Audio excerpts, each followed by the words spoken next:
Purihin po ang Panginoon sa nagdaang linggo ng buhay natin, ng pagsama niya.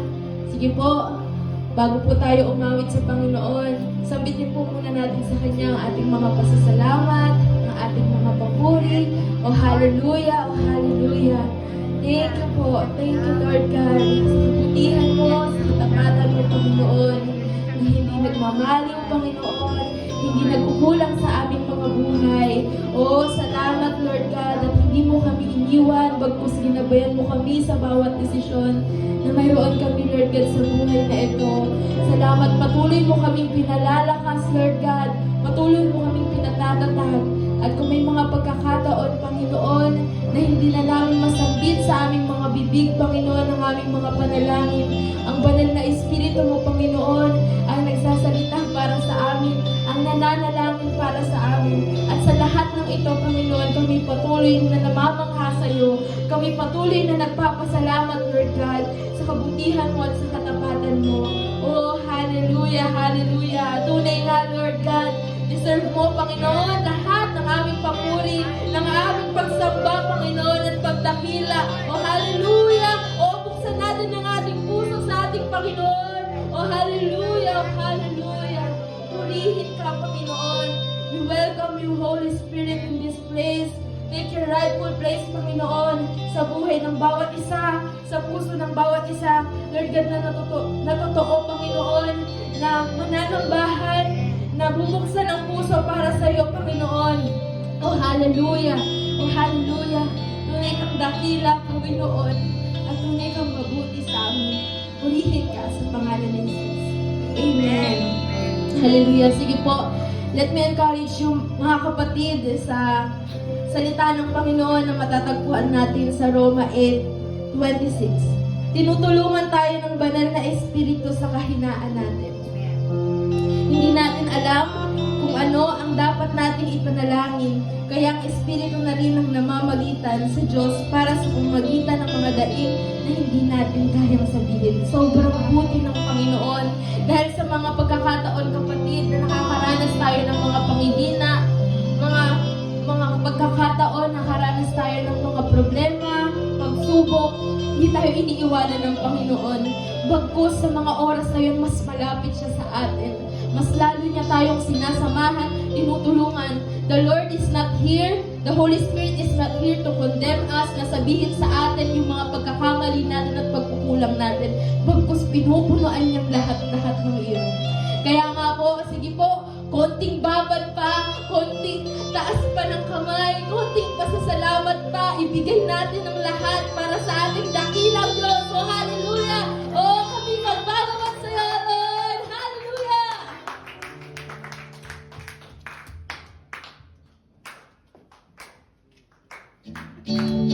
Sige po, tayo mo malakpan sa ating Panginoon. Purihin ka, Lord!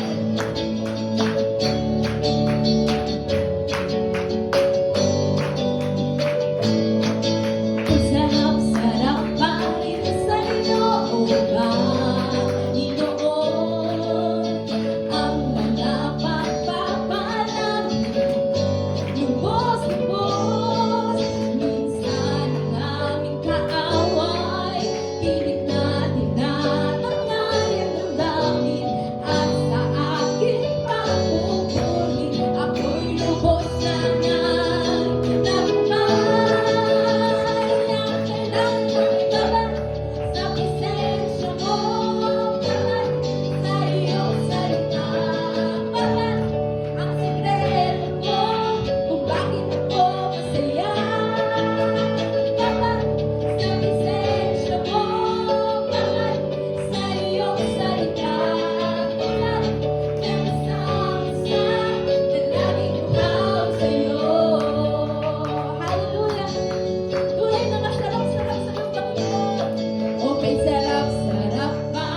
At kami nakatatayo, Panginoon, dito, Lord God.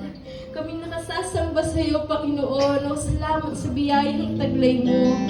O salamat sa katawan mo, Panginoon, na nabayubay sa krus, Panginoon, para sa aming kaligtasan.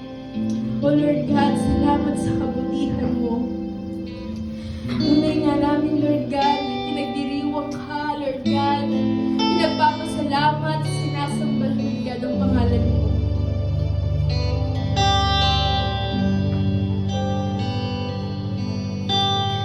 Ibig mo'y walang hanggan sa puso ko.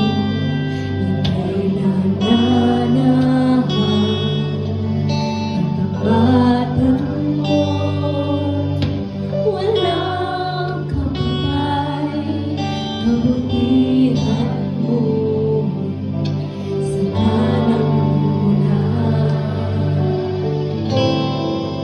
puso'y umawi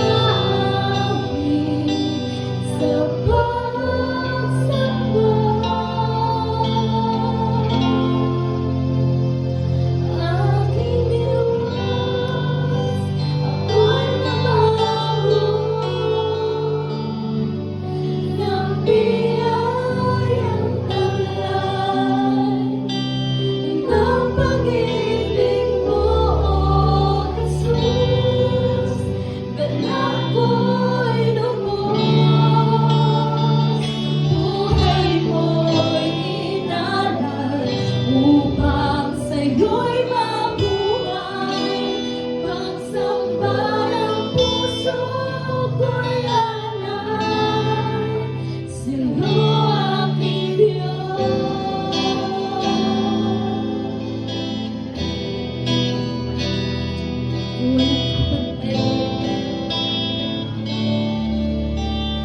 Ibig mo, walang hanggan sa puso ko.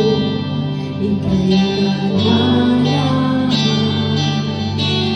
Kabatan ko'y walang kamatay. Kabutihan mo'y saganang buhay.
You deserve all the glory, Lord. Thank you, Lord. Pupuri ka. Hallelujah. Oh, walang mahihigit sa akin, Panginoon. Sa aming oh, hallelujah. Bawat oras wala na papupuri ang inaalay ng mga anghel at nilikha. Isang tinig na malungkot na pagsamba. Banal ang Panginoon. Banal ang Panginoon. Alleluia.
igagawa namin sa iyo, Panginoon, kundi ibigay ang aming puso, ang aming buhay, Lord God, na magpakatotoo kami, Panginoon, sa inyong harapan. O ibigay sa iyo ang lahat, Lord God, ng aming mga iniisip, Lord God, lahat ng pangamba, Panginoon, sapagkat ikaw, Panginoon, Lord God, ay nangangalaga sa aming mga puso, sa aming mga buhay. O salamat, tunay na karapat dapat ng parangalan, Panginoon. Kung minsan pa, kung hindi natin ang personal ko sa Panginoon, na parang naririto ang Panginoon, nasa harapan natin ngayon, nakikita niya ang ating puso, nararamdaman niya, ang umiisip natin, ang nararamdaman niya ang ating mga puso, nakikita niya ang laman nito, hallelujah, o purihin ka, Panginoon, minsan pa, hallelujah, purihin ka, dakilang hari, mahal at Diyos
I honor you, Lord.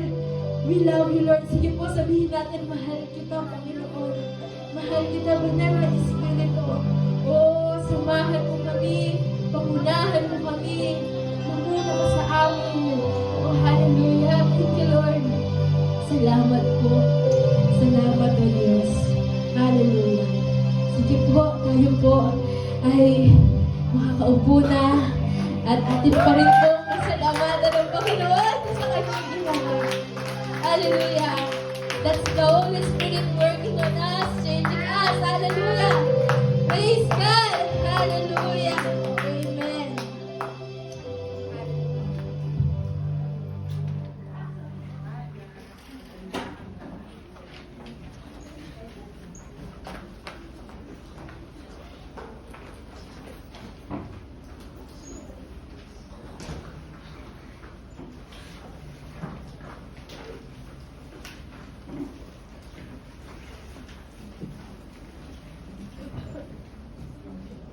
Praise God.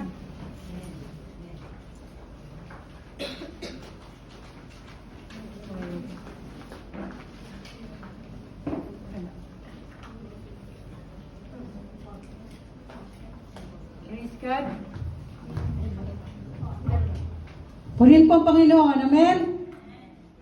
Gusto po ba nating maranasan yung pagpapalang lubos-lubos? Ayon sa ating po inawit kanina. Amen. Pero hindi pa po yung lubos. Kung naranasan nyo yung presensya ng Diyos, kahina, sa pagbibigay po natin, mararanasan din natin ang kapangyarihan ng Diyos na dadaloy sa buhay na bawat sa po sa atin. Lalo na kapag ka po nakumpleto natin. Ano po yun? Paano makumpleto? Yung pagpupuri at pagsamba, yung gawain ng pagbibigay at pakikinig ng salita ng Diyos. Yan ay magiging lubos-lubos ang ating pong pagpapala. Amen po ba? Kahapon nga ay sa aming pong Bible study ay medyo nadaanan po namin yung gawain po ng pagbibigay. Minsan, hindi po natin nararanasan yung pagpapala lubos-lubos na galing sa Panginoon dahil ayaw natin luwagan ang ating pong kamay. Minsan na hindi makadalo yung pagpapala sa ating buhay dahil minsan ang gawain pagbibigay ay parang napakabigat sa ating buhay. Pero dapat sa ating pagbibigay ay meron tayong kagalakan. Kasi po ito ay pagsunod din naman sa ating pananampalataya at pribilehiyo upang tayo pagpalain ng ating Panginoon. Kahapon nga sabi ko sa kanila, alam niyo, naranasan ko. Yung kaunting nasa akin, ay binigay ko sa Panginoon. Kasi naranasan kahapon na sa totoo lang, sunod-sunod. Noon. Hindi po ngayon. Dahil blessed na po ako ngayon. Noon, sabay-sabayan. Wala po akong gamot. Nagpa-maintenance ako. Wala akong gasol. Walang bigas. 3. Yung 3 po na yan. Wala po ako. Meron po akong 50 pesos sa aking pong bulsa at sa aking wallet. Kasi kung hindi po ako sanay ng wala akong ipinagkakaloob para sa Panginoon. The last money. Siyempre, kailangan sacrifice eh. Ibinigay ko yun para sa gawain ng Panginoon. At pagkatapos nung bigay ko yun, naalala ko yung prayer ni Bishop noon. Na bago pa lang po ako sinasalang sa prayer, nag-pray kami. Siguro, alas 9 pa lang, anak kami. Hanggang alas 12 yata yun. Ang prayer niya, Lord, nakikita niyo po ang aming pangailangan. Wala po kaming bigas, wala kaming kape, walang asukal. Sabi ko, Lord, bakit? Lahat na lang ata ay sinabi ni Bishop sa panalangin. Ganoon pala dapat. Kung ano yung pangangailangan mo, wag mong, kasi ang Diyos natin hindi po limitado. Bigay natin, sabihin natin lahat kung ano po yung pangailangan natin at ang Diyos ang magkakaloob ng lahat ng ito. Ganun din po sa gawain ng pagbibigay. Alam ko may mga kanya-kanya tayong suliranin sa ating buhay. Pero hindi dahilan upang hindi po natin ibigay yung para sa Panginoon. Huwag po natin hadlangan yung pagpapala na nais ibigay ng Diyos sa buhay ng bawat isa po sa atin. Amen po ba? Dahil sabi nga ng malaki Triton, di ba, subukin? Gusto niyo subukan ng Panginoon? Hello? At sabi na naman ng Matthew, kuunahin daw po natin yung kaluwalhatian ng Diyos, yung pagsunod. Higit sa lahat yung pagsunod sa kalooban ng Diyos. Hindi pa kalooban ng Diyos yung pagbibigay. Alam niyo, minsan na napakinggan ko si Pastor Ed Lapis, kalooban pa ba ng Diyos yung tithes and offering? Opo. Maliit na bagay lang naman hihingi sa atin ng Diyos, di po ba? Hindi naman lahat ng nasa iyo. Noon niyang araw nung nagpupuhay si Bishop talaga nilid siya yung taktakan ng wallet Di ba, no? Kaya niyo yun? Lahat ng nasa wallet mo, itataktak mo para sa gawain ng Panginoon. Kasi na po ito, ano laman? Wala po naman yung wallet ko. Buti na lang. Sige po, handa na po natin ang ating mga kaloob at sama-sama po natin itong idulog sa Panginoon. Hallelujah. Maraming salamat o Diyos sa umaga po ito, sa araw na ito, Panginoon, sapagkat ito ay pribilehiyo, Panginoon, upang kami ay pagpalain mo, Panginoon. Nang lubos-lubos, ayon nga sa amin po inawit kanina, Panginoon. Mararanasan namin ang pagpapana lubos-lubos, Panginoon, kung kami ay susunod sa inyo pong kalooban, Panginoon. Sa oras pong ito, amin po inihanda ang pinaka-espesyal, Panginoon, na amin pong kaloob para po sa iyo. Una sa lahat ang aming buhay, Panginoon. Ikalawa, ang aming pong pagkakaloob, Panginoon, para po sa iyong gawain, O Lord. Dalay ko, Panginoon, patnubayan niyo po at tunay, Lord, na bawat isa na magkakaloob sa araw po ito, Panginoon. Hindi po kami nag-aantay ng kabalikan, Panginoon. Alam namin, Panginoon Jesus, na ang pagpapalami dumadaloy sa buhay ng bawat isa kung kami, O Lord, kahit ay marunong sumunod sa nais mo, Panginoon Jesus. Salamat, Lord, na maraming sa umaga po ito. Sa iyo po ay pumibigay, binabalik o pinapataas na papuri, parangal, salamat sa pangalan ni Jesus. Amen.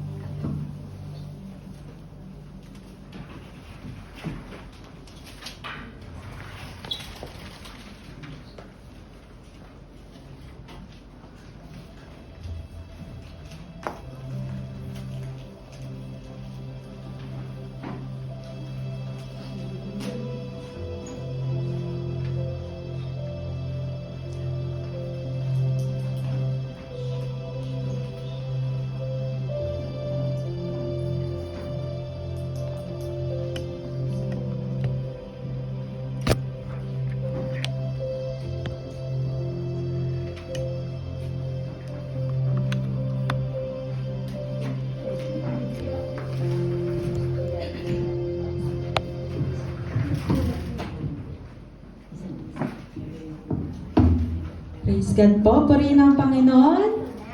Bless na po tayo pumagpuri na sa Panginoon. I can feel the Holy Spirit sa oras po na ito. Jesus is here. Amen po ba? Jesus is here. Purihin po ang Panginoon, pero bago po ang lahat, inaayahan ko po ang lahat na tumayo para po sa pagbasa ng salita ng Panginoon na matatagpuan po sa Juan 14 verse 16 to 17. Sabi po sa salita ng Panginoon, "Dadalangin ako sa Ama upang kayo bigyan niya ng isa pang patnubay na magiging kasama ninyo magpakilanman. Siya ang espiritu ng katotohanan na hindi matanggap ng sanlibutan sapagkat siya ay hindi nakikita ni nakikilala ng sanlibutan.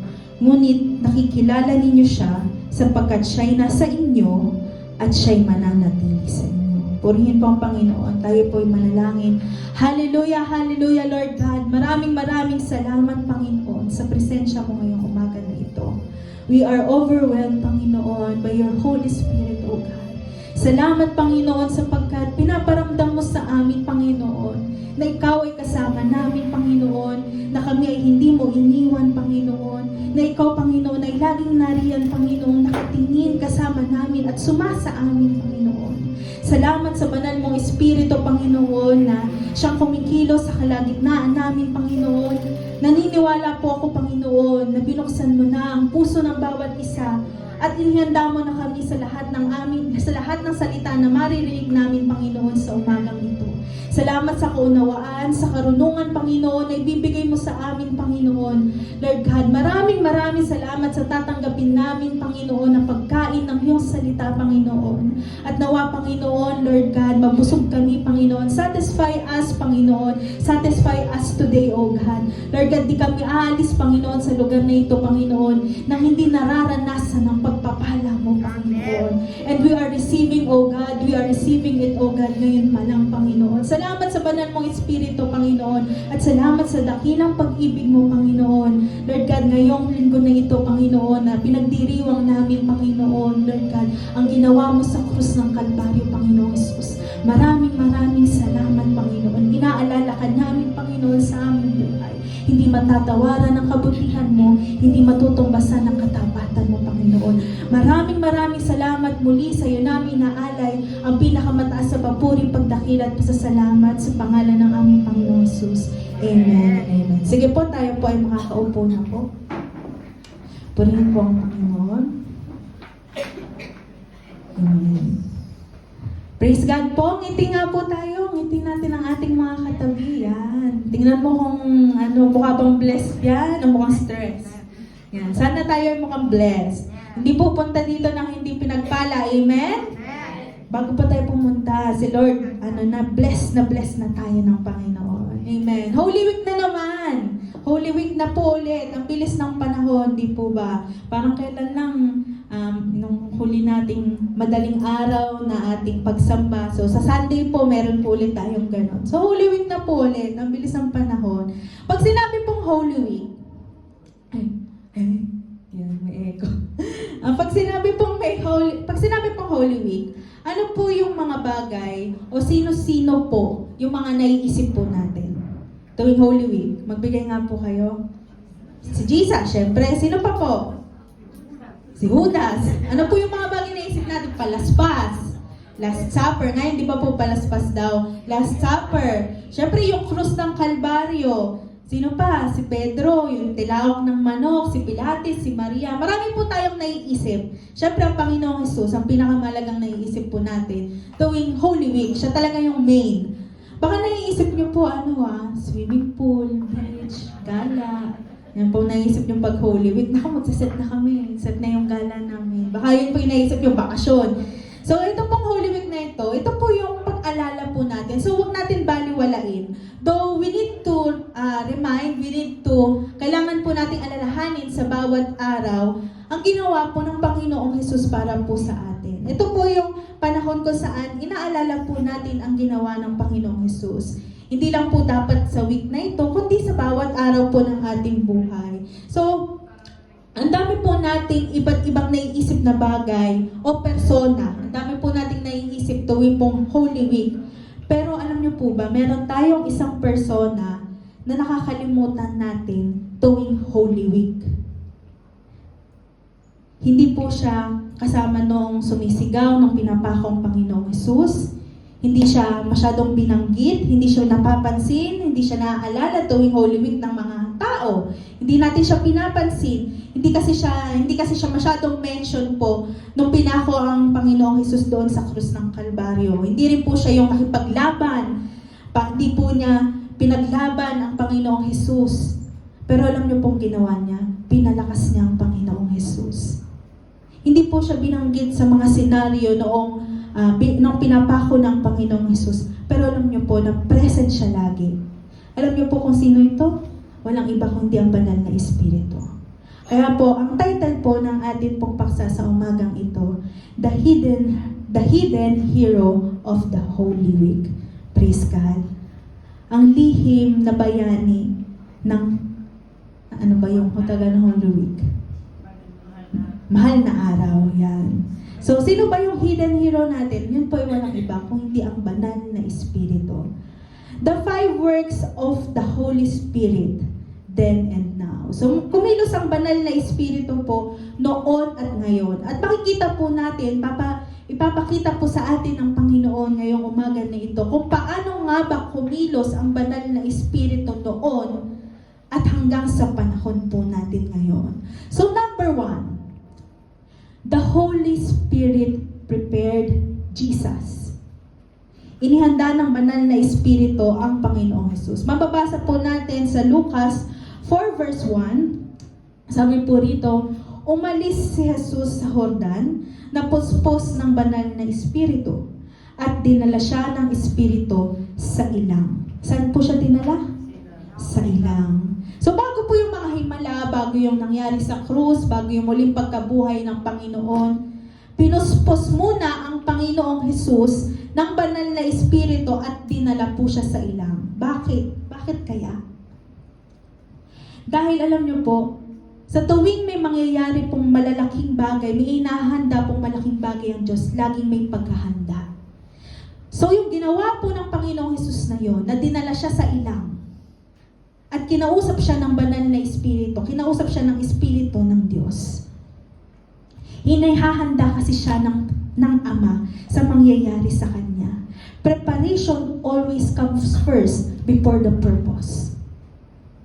Again, preparation always comes first before the purpose. Basahin po natin yung verse 2. Lucas 4 verse 2. Doon ay tinokso siya ng diablo sa loob ng 40 araw. Hindi siya kumain sa buong panahong iyon. Kaya gutom na gutom siya. Doon po siya sa ilang nag-fasting. Sabi nga po natin, fasting. Yan. Noong nag-isolate po ang Panginoong Hesus, hindi po niya pinaparusahan yung sarili niya. Nung nag-fasting siya at hindi siya kumain ng 40 araw, hindi niya pinarurusahan ng sarili niya. Hindi rin siya pinarurusahan ng Ama, hindi siya pinarurusahan ng Espiritu. Hindi po yun parusa, kundi isang preparasyon po para sa mangyayari po sa Kanya.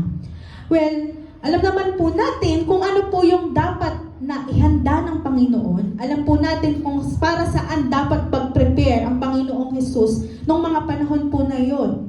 At sa paghahanda po niya na yon, napagtagampayan po niya ang temptasyon. Isipin mo, 40 araw siyang nagpa-fasting, 40 araw din siyang sinusubok ng Panginoon.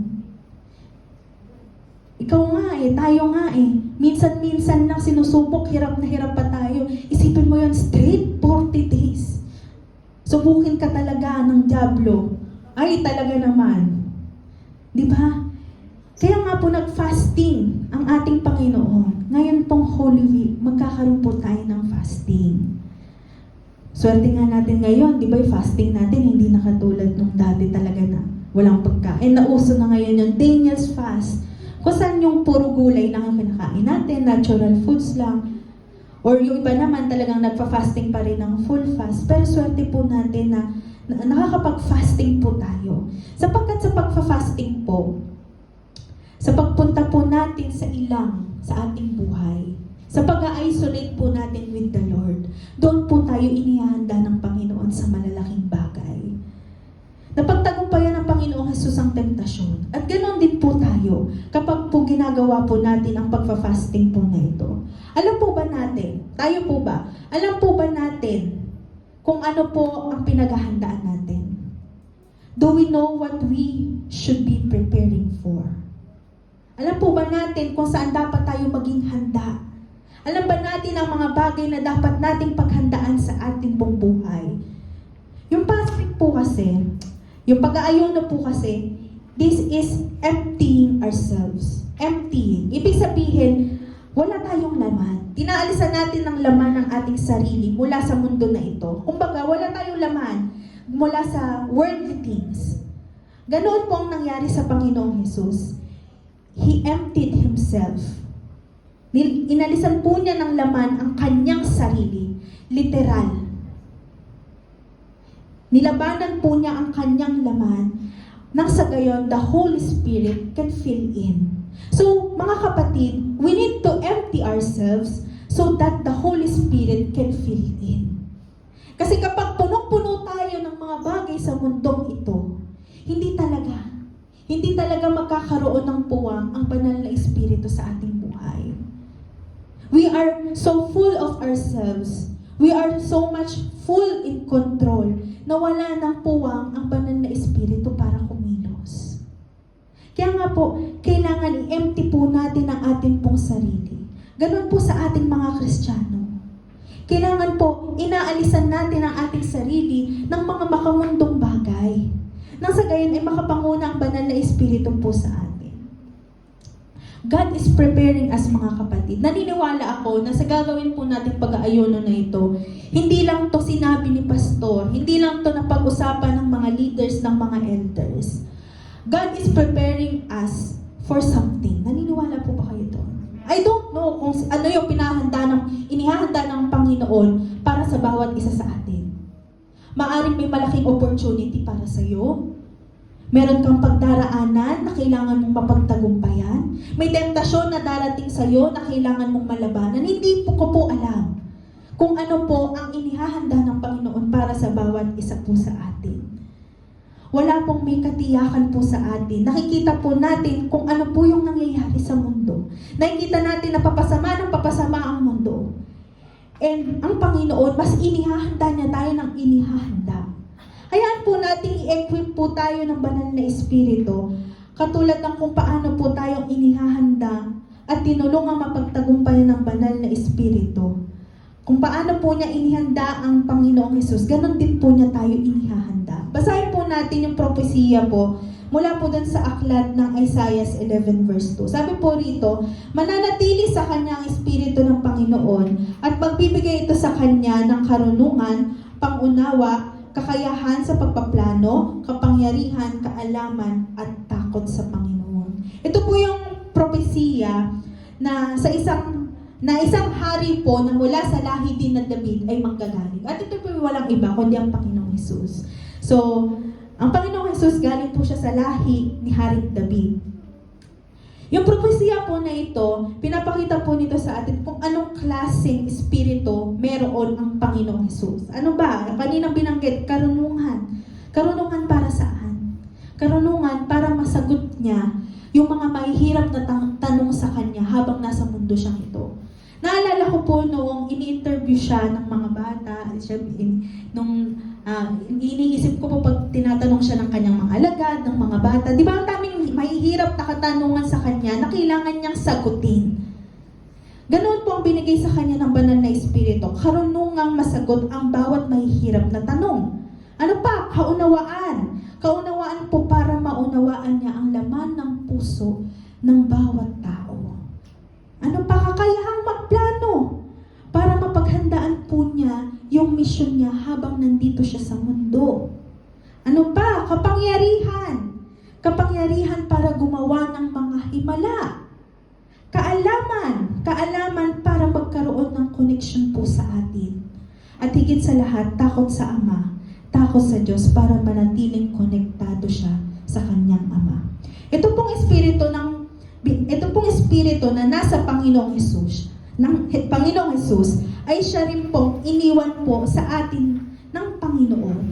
So it's the same spirit. Wala pong pinagkaiba yung spirito ng Panginoong Hesus sa espiritu po na nasa sa atin po ngayon. Baka iniisip nyo po, nerfed na o weekend na, mahina na yung spirit na nasa atin ngayon. No. Di ba nga, sabi nga po sa salita ng Panginoon, lahat tayo ay makakagawa rin ng himala. Lahat tayo ay magagawa rin ang nagawa ng Panginoong Hesus. Because it is the same spirit that is in Jesus that is in us. It is given to us to equip us for the things that Jesus overcame. Alam ng Panginoong Hesus na mahirap lumakad po sa mundo pong ito. Kaya ibinigay po sa atin ang banal na Espiritu upang maging katuwang po natin sa pagharap po natin sa lahat ng laban at hamon po sa mundo pong ito. Ang tanong mga kapatid, are we allowing the Holy Spirit to prepare us? Hinahayaan ba natin ang banal na Espiritu na ihanda po tayo? Huwag po tayong magmadaling makarating doon sa layunin o doon sa purpose natin. Huwag natin madaliin yung layunin sa buhay natin nang hindi tayo equipped ng Panginoon. Gusto kasi agad natin, marating natin yung goal. But are you equipped for that goal? Handa ka ba? Handa ka ba para sa finish line? Handa ka ba para doon sa inihanda, sa layunin sa iyo ng Panginoon? Gusto po kasi natin minsan, malaman lang natin yung purpose ng Panginoon sa buhay po natin, tapos iiwan na natin siya. Let the Holy Spirit equip us. Let the Holy Spirit shape our hearts, mga kapatid. Hayaan po nating hubugin tayo ng Panginoon doon sa ilang. Let God bring us to an isolated place. Let God bring us to Gethsemane. Huwag po tayong matakot when God sometimes isolates us. Dahil po sa katahimikan, doon natin maririnig yung still small voice ng banal na Espiritu. Alam niyo po, pag magulo at maingay ang paligid, hindi natin naririnig talaga ang sinasabi ng Panginoon sa buhay natin. Naririnig lang natin sinasabi ng mga tao, iba't ibang opinion, iba't ibang mga advices ng mga tao. Pero hindi natin naririnig ang banal na Espiritu. Kaya it's important na hayaan natin ang Panginoon na dalhin po tayo sa ilang, mga kapatid. The Spirit of God will never lead you where the grace of God cannot sustain you. Gusto ko pong basahin po ulit natin yan. The Spirit of God will never lead you where the grace of God cannot sustain you. Hindi ka dadalhin ng Panginoon sa ilang para iwanan ka. Tandaan po natin yan. Hindi ka dadalhin ng Panginoon sa ilang para iwanan ka. Hindi tayo dadalhin ng banal na Espiritu sa lugar na walang pag-alalay niya. So, kung saan ka mandalhin ng Panginoon, saang ilang ka mandalhin ng Panginoon para makasama ka niya, marinig ka niya, nandoon, marinig mo siya, nandoon ang pag-alalay niya. Nandoon ang grace ng Panginoon na magsusustain sa bawat isa po sa atin. Purihin ang Panginoon. Amen po ba? Pangalawa, the Holy Spirit strengthened Jesus. Nagpakita po sa kanya ang isang anghel na mula sa langit at pinalakas siya. Saan po yung mababasa? Sa Lucas 22 verse 43, hindi ko po ata nailagay dyan. Nagpakita sa kanya ang isang anghel mula sa langit at pinalakas siya. At mababasa po natin rin sa Hebreo 9 verse 14, sabi po sa salita ng Diyos, sa pamamagitan ng walang hanggang banal na Espiritu, inialay ni Kristo ang sarili niya bilang handog na walang kapintasan sa Diyos. Doon po sa Gethsemane, nung nasa Gethsemane po ang Panginoong Jesus, overwhelmed po siya. Talagang overwhelmed ka. Sino ba naman hindi ma-overwhelmed? Malapit ka na. Malapit ka na doon sa krus. Malapit ka na doon sa pinaka-goal mo. Malapit ka na, kumbaga, malapit ka nang mamatay.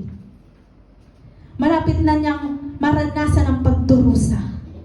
So overwhelmed talaga ang Panginoong Jesus. Kumbaga, mabigat talaga yung nararamdaman niya. Nalulungkot siya ng sobra. Sobrang kalungkutan yung nararamdaman ng Panginoong Jesus. Nagkakaroon siya ng labis na kapighatian. Sinabi po niya sa Mateo 26 verse 38, para akong mamamatay sa labis na kalungkutan. Isipin po natin, Jesus, ang Panginoon, ang nagsabi nito, para akong mamamatay sa labis na kalungkutan. Pero sa gitna po ng kanyang pagdurusa, nasabi rin po niya, sa susunod po na verse, ngunit hindi ang kalooban ko ang masunod, kung hindi ang kalooban mo. Sa iisang lugar, sa iisang, kumbaga, sa iisang senaryo, parehas niyang nasambit ang mga salitang ito. Ibig sabihin lang, kahit na nalulungkot siya, nagtitiwala siya sa kayang gawin ng Diyos, sa plano ng Diyos sa buhay niya. At ganoon rin po dapat tayo. Alam niyo po, kapag may bagyo, madalas po nakikita po natin natutumbay yung mga malalaking puno. Diba? Nakikita natin, lalo na nung Ondoy, doon ko po nakita yung talagang tumutumbay yung mga puno. Talagang tumumba po yung mga puno noon doon po sa Subic, nung doon pa po kami nakatira. Nagtutumbahan talaga yung mga puno. Pero alam niyo po, may isang halaman na bihira lang natin makikitang bumuwal kapag po mayroong malakas na bagyo. Ano po yun? Bamboo. Hindi po yung asa namin. Bamboo. Yung bamboo, kung nakikita niyo po may kawayan po doon, di ba ang tataas na ng kawayan doon? Hindi po yun natutumba. Bakit kaya? Na-discover ko po na yung lakas o tatag pala ng halaman na ito ay hindi dahil sa katawan niya, hindi dun sa trunk niya nanggagaling yung lakas nito, kundi dun sa lalim ng ugat niya. Lumalalim pala kasi ng lumalalim yung ugat nun habang tumatagal. Kapag po dumadating yung hangin, ang nangyayari lang po sa kanya, yumuyuko siya, pero hindi po siya sumusuko. Bumabalik lang po ito ulit sa ayos, kasi matatag po yung pagkaugat niya sa lupa. Ganun po ang Panginoong Hesus din. Yung pagsuko po na yon, hindi po madali. Kung nga sabihan kita na ialay mo ang buhay mo para sa akin, gagawin mo ba? Di ba hindi? Kasi para sa Panginoong Hesus, na tinutuya, tinutuligsa, sinasaktan ng mga tao, yung pagsuko na yun, hindi madali. Kung kayo pong tatanungin ko in reality, dumaan po tayo sa matitinding pagsubok, masasabi rin po ba natin, kalooban mo ang mangyari? Nasasabi po ba natin yung paggrabe na yung pain, paggrabe na yung pinagdaraanan natin? Nasasabi pa rin ba natin in the end, thy will be done, O God? Di ba ang hirap? Ang hirap mga kapatid. What more sa kalagayan po ng Panginoong Hesus na alam niya kung ano yung mga mangyayari.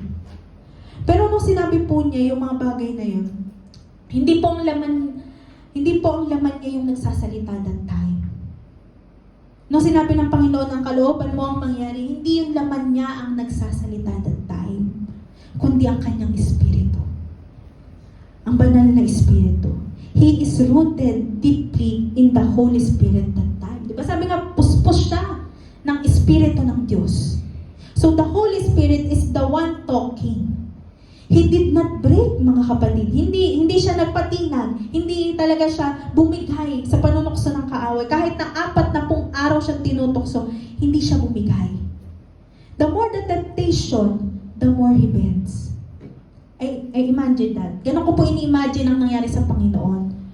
The more na tinetempt siya ng kaaway, 1, 2, 3, mas payuko siya ng payuko hanggang nakadapa na siya sa harapan ng Ama. Ganoon rin po dapat tayo.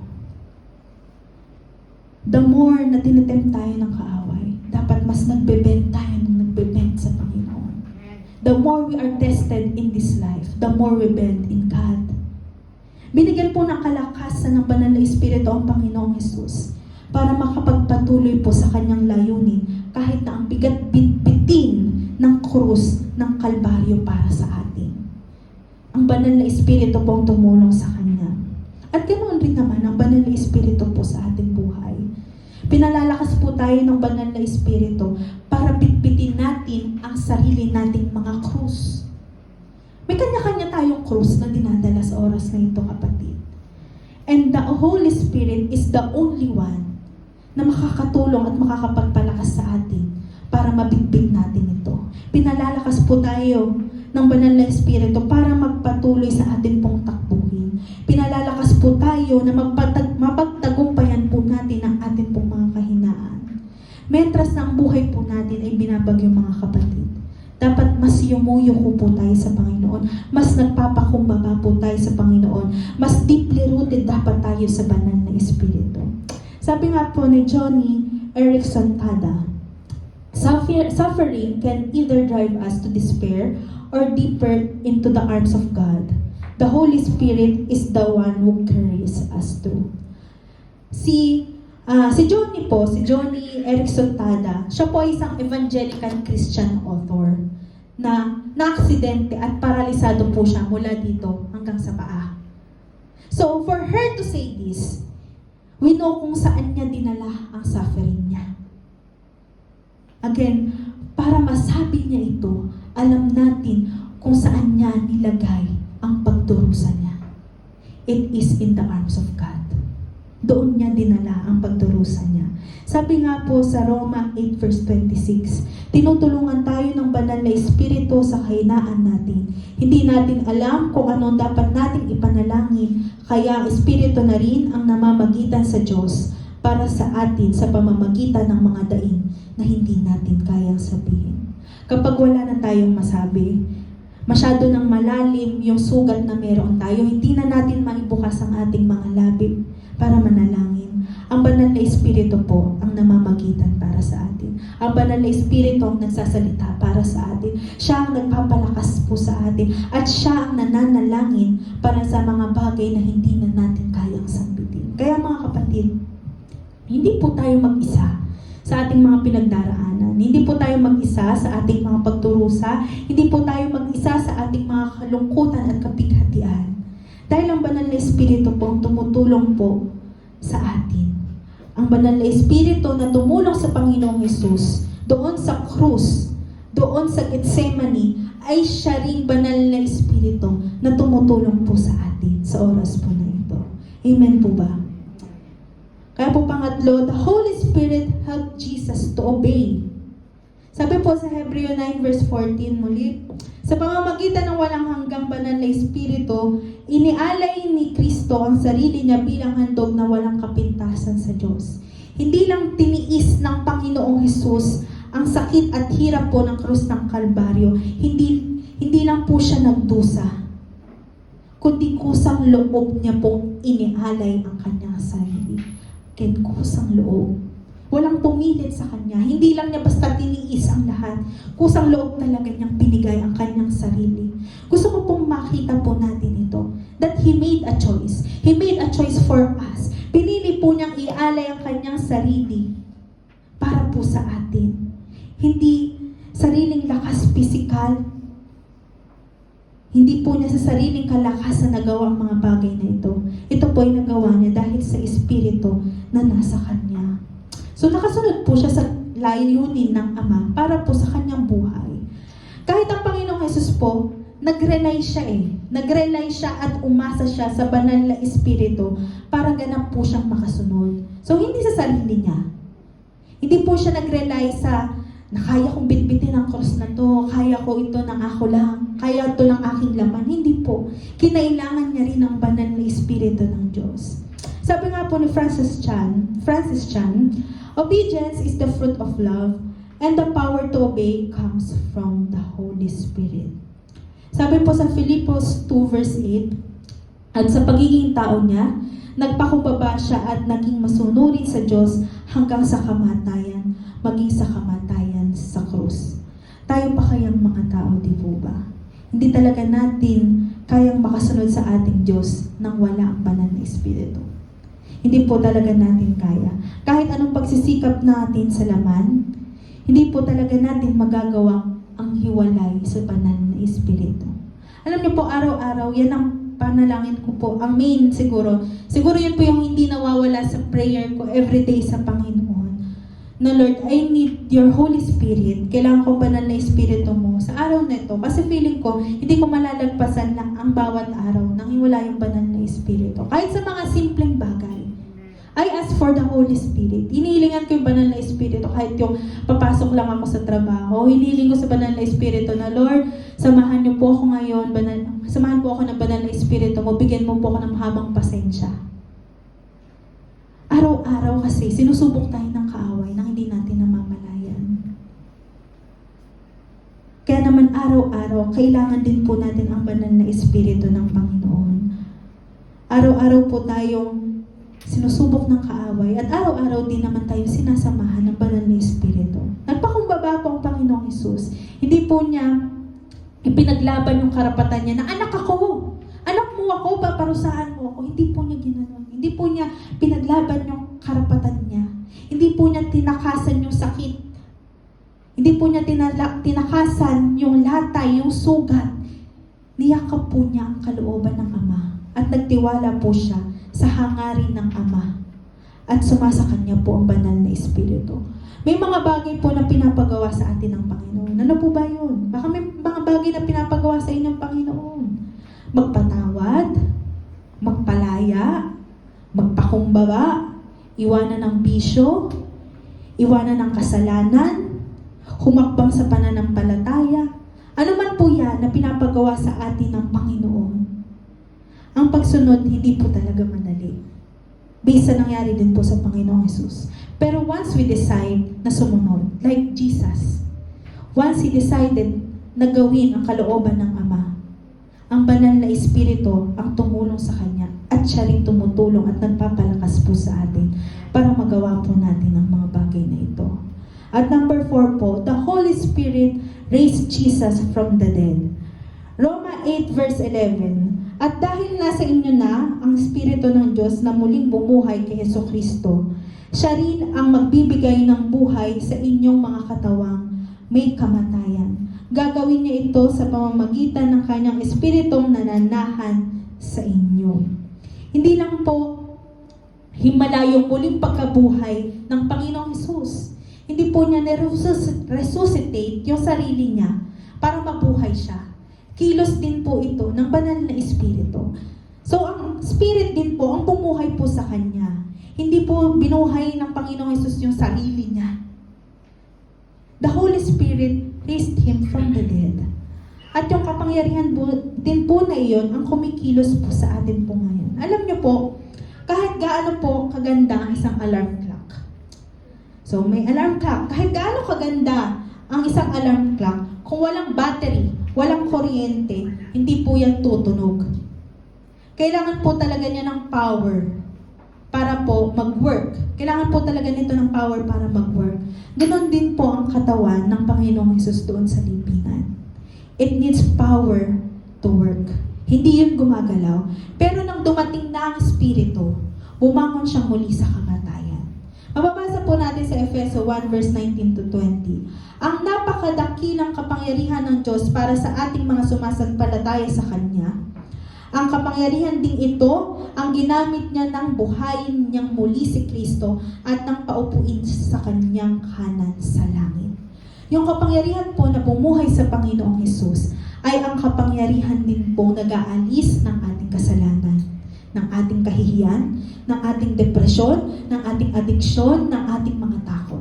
It's the same Spirit. May mga bagay po ba sa buhay natin na patay na?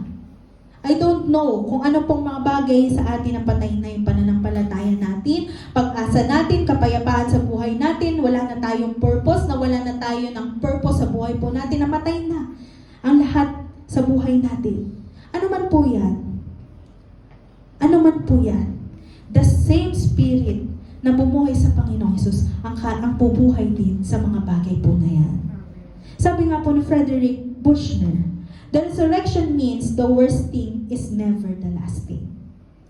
The resurrection means the worst thing is never the last thing. Yung resurrection po ng Panginoong Hesus ay patunay lamang na kahit gaano man kasama o kapangit ang sitwasyon, kahit kamatayan pa yan, even death, hindi ito ang katapusan kapag kasama natin ang Diyos. Yung nangyari sa Panginoon na yun na namatay siya, that's the worst thing na nangyari sa buhay ng mga alagad. That's the worst thing na nangyari siguro sa buhay ng Panginoong Hesus nung siya ay nasa lupa. But that was never the last thing. Hindi yun yung katapusan. Doon pa lang nagsimula. Doon pa lang nagsimula ang dakilang plano ng Diyos sa ating pong buhay. Para po sa mga halagad, ito po yung isa sa mga bagay siguro na pinakamasakit. Di ba tayo nawalan tayo ng ating leader, si Bishop? Ito po yung isa sa mga bagay na masakit po sa atin. At ganoon din po sa mga alagad. Isa po ito sa mga bagay na pinakamasakit sa kanila nung nawala po sa kanila ang Panginoong Hesus. Ang makitang pinako ang Panginoong Hesus para po sa kanila nung mga time po na to, parang tapos na lahat. Yun na yun. Sa isip-isip siguro nila, yun na yun, pinako lang sa krus. Pagkatapos ng lahat, pinako siya sa krus. Pero noon pong muling nabuhay ang Panginoong Hesus, pinatunayan po ng Panginoon na kahit yung pinakamadilim na araw, ay may liwanag rin na darating. Ganun rin po sa ating buhay. Pinapatunayan lang sa atin ng Panginoon na kahit sa pinakamadilim na part tayo ng ating buhay, darating at darating ang liwanag sapagkat nasa atin ang banal na Espiritu ng Diyos. Yung disappointments, yung pain, yung failures, hindi po yun yung last chapter ng buhay po natin. Hindi po yun yung last chapter ng buhay ng isang Kristiyanong nananampalataya at nagtitiwala kay Kristo. Kaya, kung nasa matinding pagsubok man po tayo ngayon mga kapatid, the enemy killed something in you, something in us. Tandaan po natin na ang Diyos na bumangon sa kamatayan, na ang Espiritu na nagpabangon sa ating Panginoong Hesus ay siya ring magbabangon sa atin mula po sa mga bagay na ito. Ang Diyos lagi po siya ang may last say. Ano po yung last say ng Panginoon lagi? Puno po ito ng buhay. It's full of life. It's full of hope, full of victory. Puno ng buhay, puno ng pag-asa, at puno ng katagumpayan. Ito po ang last say lagi ng Panginoon. Kaya kung nasa panahon ka ng pagdurusa, hindi pa yan ang katapusan mo. May inihahanda pang katagumpayan sa iyo ang Panginoon. And lastly, the Holy Spirit gives power to carry the cross. The Holy Spirit gives us power to carry the cross. Sabi nga po sa Gawa 1 verse 8, ngunit pagdating ng banal na Espiritu sa inyo, bibigyan niya kayo ng kapangyarihan at ipapahayag ninyo ang mga bagay tungkol sa akin. Mula rito sa Jerusalem hanggang sa buong Judea at Samaria at hanggang sa buong mundo. Alam po ng Panginoong Hesus na hindi sa libingan natatapos ang misyon niya, kung hindi doon nagsimula ang misyon niya. Hindi po niya iniwan yung mga alagad niya na walang tulong. Hindi po niya pinabayaan ang kanyang mga alagad. Alam niyang hindi magiging madali eh. Alam niyang hindi magiging madali pag iniwan na niya yung mga alagad niya. Alam niyang hindi magiging madali para sa kanila ang lumakad sa mundong ito. Alam ng Panginoong Hesus na hindi magiging madali na mangaral ng Ebanghelyo. Alam ng Panginoong Hesus na hindi magiging madali na magmahal ng kaaway. Alam ng Panginoong Hesus na hindi magiging madali na magpatawad ng paulit-ulit, maglingkod ng may katapatan at harapin ang mga pag-uusig. Alam po yan ng Panginoong Hesus na hindi magiging madali ang pagdaraanan nila. Kaya naman, ang ginawa ng Panginoon, nangako po siya sa kanyang mga alagad na darating rin sa kanila ang banal na Espiritu para tulungan silang buhatin ang kanilang mga krus araw-araw ng may lakas at kapangyarihan. May isang illustration lamang po ako. Meron pong isang bata na nagpapalipad po ng saranggola.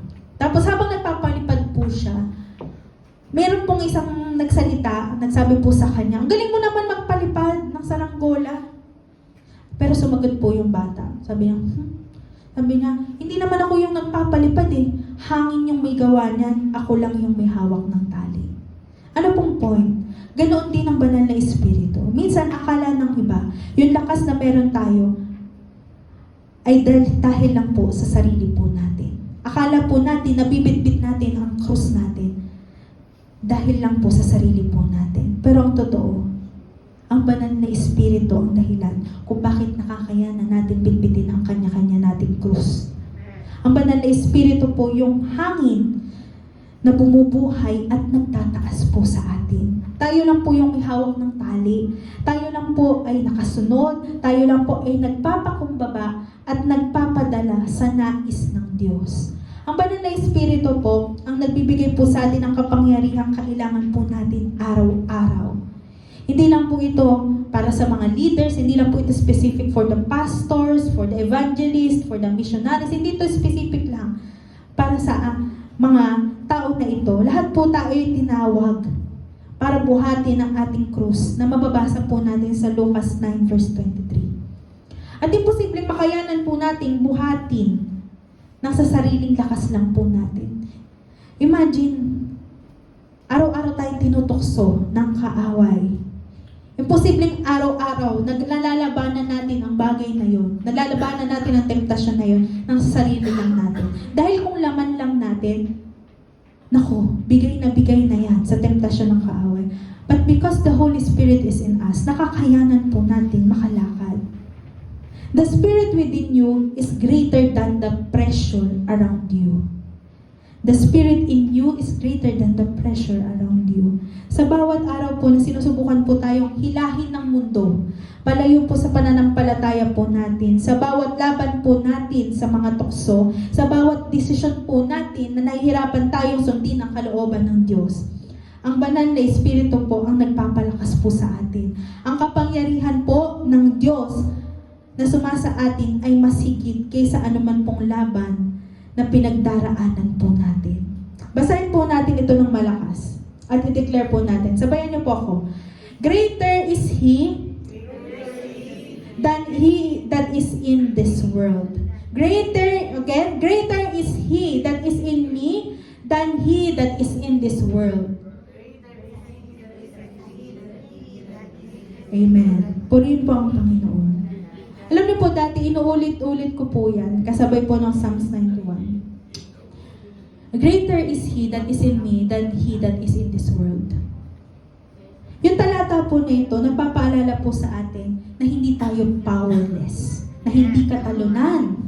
Pinapaalala po sa atin ng talata po na yan na may laban ka sa kaaway. It gives me power. Tuwing binabanggit ko po ang talata po na ito. Dumaan man tayo sa mga pagsubok, spiritual battles, temptation, ano man yan. Ano mang mga pagsubok na yan. Hindi tayo powerless. Hindi ka powerless. Sabihin mo sa katabi mo, hindi ka powerless. We carry the resurrection power. Again, ano nga po? Resurrection power. Yun yung power na meron po tayo. Resurrection power through the Holy Spirit. Kahit napilitin ng kaaway o ng mundo na hilahin tayo pababa, through fear man yan, rejection, suffering, o mga kasalanan, makakalakad po tayo ng may katagumpayan because the Holy Spirit is in us. The Holy Spirit in us is greater than any force against us. The Holy Spirit in us is greater than any force against us. Kaya naman sa tuwing nangihina po tayo, na-overwhelm po tayo, i-declare po natin yan. Sa harap ng kaaway, sa harap ng temptasyon, sabihin po natin, greater is He that is in me than he that is in this world. Sabi nga po sa Galatia 5 verse 25, at dahil namumuhay tayo sa kapangyarihan ng banal na Espiritu, magpatuloy tayo sa patnubay nito. Araw-araw po tayong tinatawag ng Diyos na mamuhay ng may kabanalan, maglingkod po sa kapwa natin, magpakatatag po sa gitna ng tukso at pagsubok. Kung wala pong banal na Espiritu, madali pong mapagod at umayaw. Di ba po? Admit it. Aminin natin. Kung walang banal na Espiritu, ang daling umayaw at sumuko. Ano ba yung halimbawa ng sinasabi nating pagbubuhat ng krus? Baka hindi niyo po kasi nauunawaan kung ano yung krus na binubuhat natin. Halimbawa lang, magpatawad kahit hindi humihingi ng tawad. Magtiis kapag walang-wala ka na. Maglingkod kahit walang nakakakita. Pagtayo sa katotohanan kahit ikaw lang mag-isa. Ilan lamang po yan sa mga krus na binibitbit po natin araw-araw. Tandaan po natin, hindi po natin kailangan buhatin yung krus na ito ng mag-isa. Ang banal na Espiritu, ang kapangyarihan nito, ang tumutulong po sa atin. Ang kapangyarihan na tumulong sa Panginoong Hesus ay ang kapangyarihan din pong tumutulong po sa atin. So in conclusion mga kapatid, the hidden hero is within us. The hidden hero is within us, and that's the Holy Spirit. No other than the Holy Spirit. Ang banal na Espiritu po ay nasa atin. Niyayaan ko pong bawat isa na tumuro. Ano-ano po ulit yung 5? The Holy Spirit prepared Jesus. The Holy Spirit strengthened Jesus. The Holy Spirit helped Jesus to obey. The Holy Spirit raised Jesus from the dead, and the Holy Spirit gives us power to carry the cross.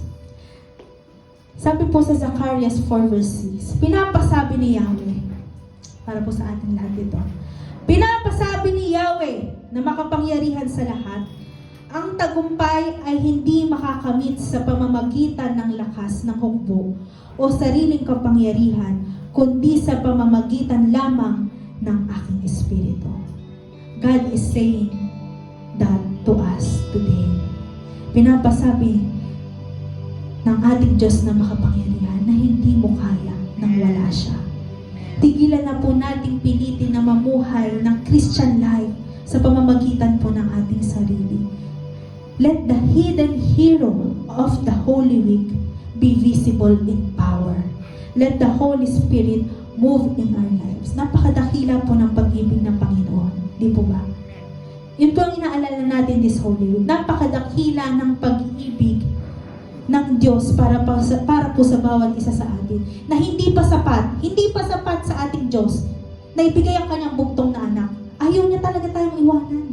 Kaya ang ginawa niya, binigay niya ang banal niyang Espiritu para makasama natin habang nandito tayo sa mundo. Ganoon po kadakila ang pag-ibig ng Panginoong Hesus para po sa atin. Kaya naman po, ngayon po, mahal na araw, alalahanin po natin ang ginawa ng Panginoong Hesus at alalahanin po natin na meron tayong kapangyarihan sa pamamagitan ng banal na Espiritu na ibinigay po sa atin ng Panginoon. Purihin po ang Panginoon. Muli, awitan po natin ang ating Diyos. Hallelujah.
Pagsamba nga, Panginoon, sa iyo'y alay namin, Panginoon, sapagkat dakila ka, mabuti kang Diyos, wala kang katulad ng Diyos, Panginoon.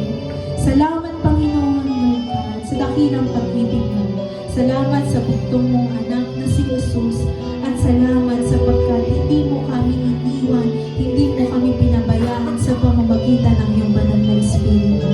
Salamat, Panginoon, sa kabutihan at katapatan mo sa amin, Lord God.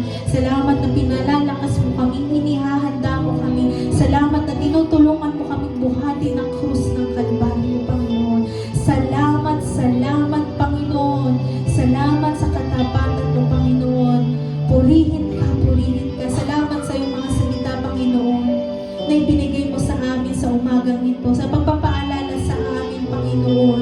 Nakasama ka pa rin namin, Panginoon, na lagi ka pa rin nariyan na tumatanglaw sa amin, Panginoon. Salamat, Panginoon, sa mga salita mo, Panginoon, na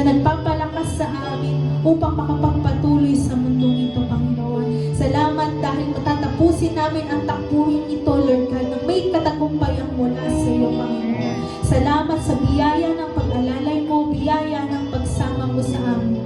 Your grace is enough, O God.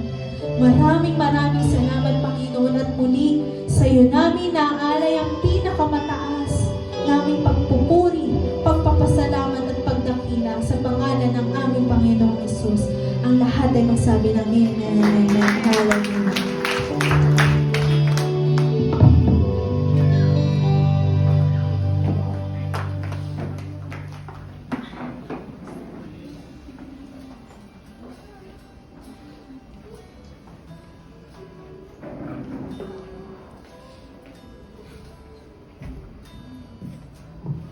Praise.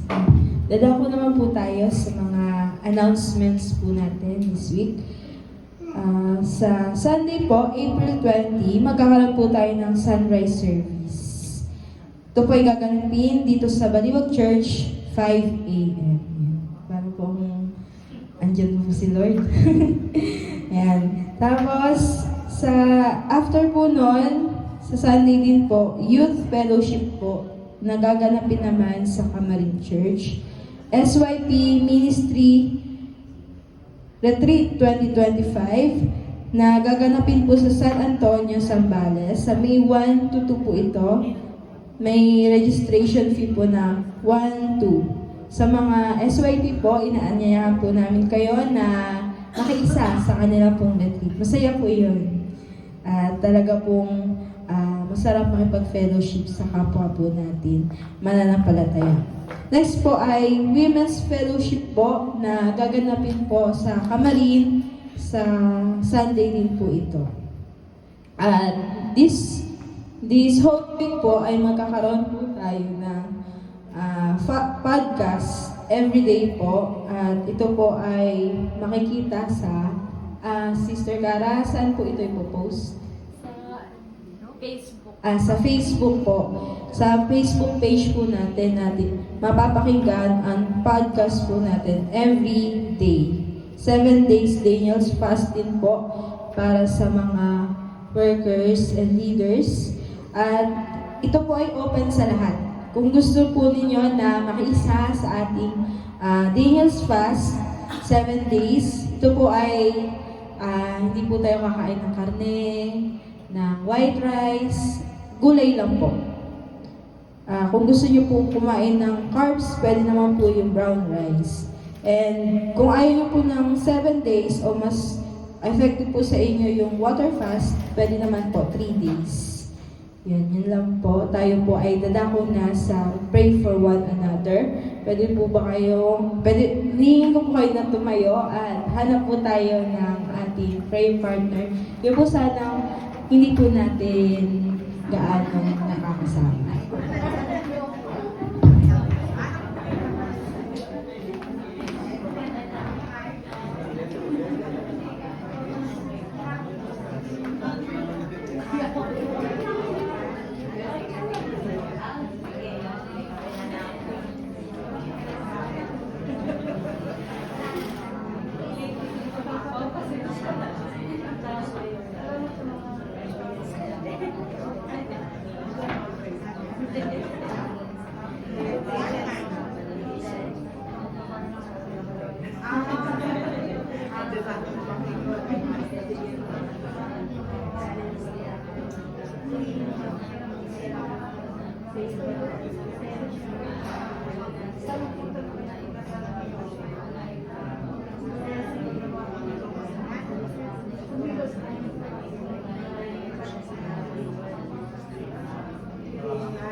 Ay pong lahat ay tumayo. Praise the Lord. Masaya ho ba tayo? Para tayo nasa stage yung mga may ganun bird. Praise God. Nang sabihin po ng salita ng Diyos, sabi ng Panginoon, hindi kita iiwan, hindi kita pababayaan. Pinatutunayan po yon sa panahon natin sapagkat kasama natin ang Holy Spirit. Kaya anuman ang daanan natin sa buhay, malalampasan natin kasi na kasama po natin, kasama natin ang Banal na Espiritu na laging gumagabay, nagtuturo sa atin ng mga bagay na dapat natin gawin. Nagkokonvict sa atin kung sakali man tayo namamali ng landas. Kung humihina ang ating pananampalataya, tinutulungan tayo ng Banal na Espiritu para ma-uplift, makabangon muli at makapagpatuloy sa paglilingkod. Kaya ina-expect natin, mga kapatid, na itong panibagong lingkod na darating sa buhay natin, kasama natin ang ating Panginoon. Kasama natin ang Banal na Espiritu na mag-iingat at gagabay sa bawat isa sa atin. Manalangin po tayo. Dakilang Diyos, maraming pong salamat sa katotohanan ng iyong salita na kailanman, Panginoon, sa buhay nito, anuman ang danasin, anuman ang pagdaan ng mga pagsubok, malalampasan, mapagtatagumpayan sapagkat kasama namin ang Banal na Espiritu na nagpapatibay, nagpapatatag ng aming pong ugnayan sa iyo, aming Panginoon. Sinusubok man ang aming pananampalataya, hindi kami tuloy ang naigugupo sapagkat sapat ang kalakasang ibinibigay mo sa bawat isa po sa amin. Daraang muli ang panibagong isang linggong ito, umaasa kami na patuloy mo pong patatatagin ang aming pong mga buhay upang malampasan ang bawat mga antas ng pagsubok na nasa aming daraanan. Salamat sapagkat totoo ang iyong pangako. Kami hindi mo iniiwan, kami hindi mo pinababayaan man. Lagi ka naming kasama sa anong dako kami pumaroon. Kaya Panginoon, itinataas po namin ang buhay na ito, ang hirap na buhay na ito. Naway maging kapakinabangan ang buhay na ito. Hayaan mo po na ito'y magbigay ng parangal sa iyong dakila at banal na pangalan. Mapuspos nawa ang bawat isa po sa amin ng iyong kabutihan, ng iyong kapangyarihan upang sa gayon, ang buhay na hiram na ito ay marami pang maabot na kaluluwa upang makilala ng mundong ito ng Diyos na aming pinaglilingkuran ay tunay na buhay at dakila. Ama, sa pagtataas po ng kamay ng bawat isa ay aking pong iniiwan ang iyong pagpapalag pagbabasbas. Pagpalain nawa kayo at ingatan ni Yahweh, naway kahabagan niya kayo subaybayan, lingapin ninawa kayo at bigyan ng kapayapaan sa pangalan ng Ama, ng Anak at ng Banal na Espiritu, ngayon at magpakailanman. Ang lahat magsabi na Amen, Amen.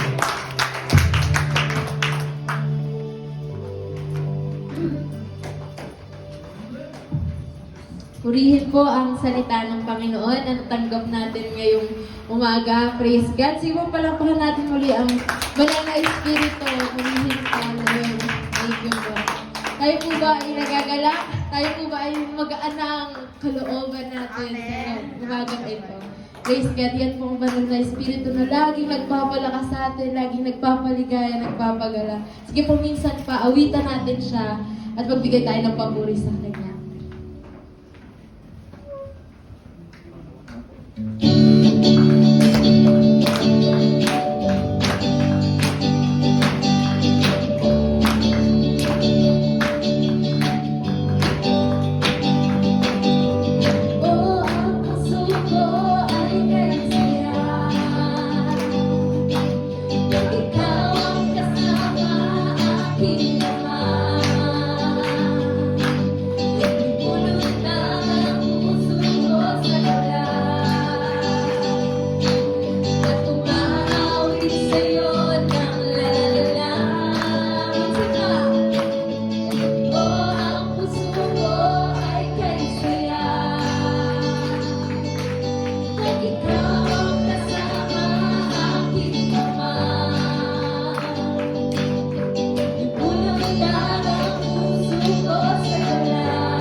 Panginoon.